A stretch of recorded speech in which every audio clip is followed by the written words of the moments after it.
আমি থানায় গিয়ে কথা বলবো।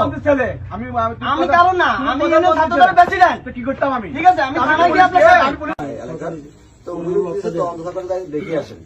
তো মার্চে ছাত্র দলের ইউনিয়ন ছাত্র দলের সভাপতি, তাকে আমি সুন্দরভাবে জিজ্ঞাসা করতেছি এখানে যে একদিনটা তারপর আমি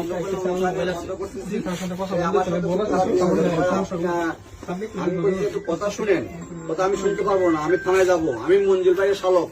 হ্যাঁ, মানে যে একটা অবস্থা করতেছে আমার হাতে ধরে, এখন আমার ইয়ে থেকে মানে মোবাইল কেড়ে নিয়েছে, দেখছেন যে অবস্থা করতেছে। স্যারের সাথে একটু আমি কথা বলি, তাকে নিয়ে আসবো, কথা বলি, ওসি স্যারের সাথে একটু কথা বলি।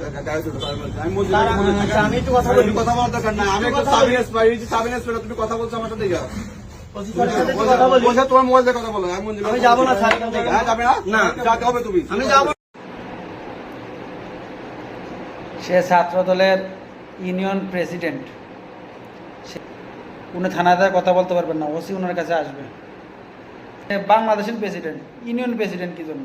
সে তো বাংলাদেশের প্রেসিডেন্ট, কথাবার্তার স্টাইল বলতেছে সে বাংলাদেশের প্রেসিডেন্ট হতে পারছে। ওনার ক্ষমতা, উনি ইউনিয়ন প্রেসিডেন্ট, উনি ইউনিয়ন প্রেসিডেন্ট, এই কারণে উনি যাবেন না থানায়। থানা অফিসার ইনচার্জ ওনার সাথে কথা বলতে আসবে।